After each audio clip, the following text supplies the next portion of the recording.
2020, astrologically, has been a year that has really surprised many of us. But to those of us who had some connection to the astrological themes and also predictions of the ancients, I think this year was expected. For there to be 6 eclipses proves of intensification of the year itself. My name is Tashi de Santos. I'm an astrologer and a mystic, currently situated in Australia.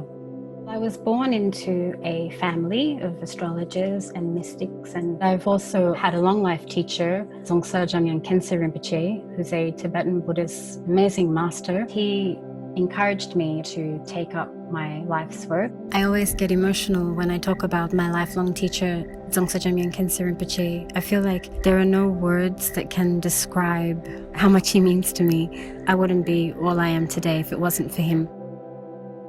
Astrology and astronomy once upon a time were quite united. So for those of you that love looking up at the stars, the planets, what I do is I work with those and the timing of their placements and come to an understanding of their influences.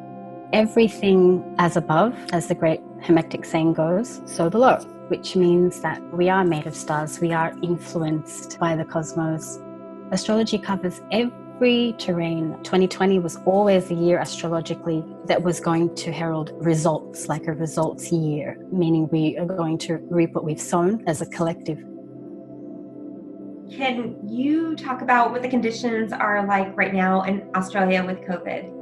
We're quite fortunate here, I feel, in terms of the outbreak. It's at a minimal level if you compare it to the rest of the world. We're doing a lot of testing, but we have been suffering, especially economically. A lot of people have been put out of work. Those restrictions now are slowly easing off, and the government is really doing its best to protect us all and not run the risk of a second outbreak. My heart does break for Australia, though, because the apocalyptic fires that took down so much of our wildlife, took so many lives, destroyed so many homes, that took almost 6 months to stabilize. And we didn't even have a chance, we didn't even have an opportunity as a nation to come out of that devastation. Straight away, boom, the pandemic hit. Currently, there are approximately 100 deaths recorded and 7,000 people infected nationwide in Australia. We're not in the top 10 in terms of highly infected countries. I do give credit to Australia for taking all the right precautions very early in the game to stop the further spread.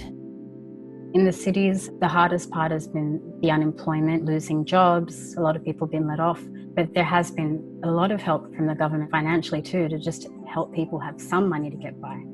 I just wish all the world could help each other instead of us being so divided. I think we'd get through it if we did. How are you feeling with all of this?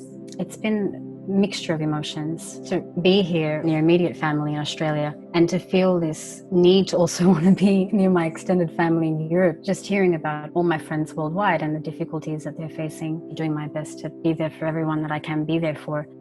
Can you talk about how you see COVID through your eyes? It's a big wake-up call. There's always been suffering. There's always been pain, but because this is something that's rising up very loudly in a way that we're all aware of it, we suddenly realize, oh my goodness, there's a lot of suffering.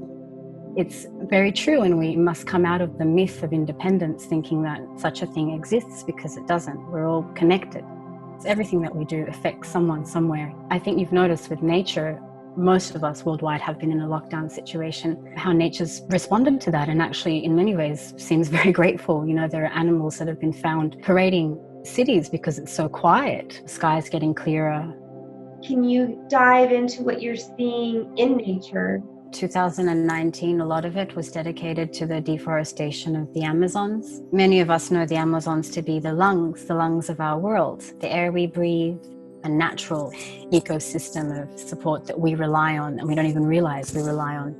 The Amazons have this strong connection with ancient belief systems to the chest area, specifically the lungs. Just looking at how suddenly, less than a year later, we're now all taken down by a pandemic that affects the lungs.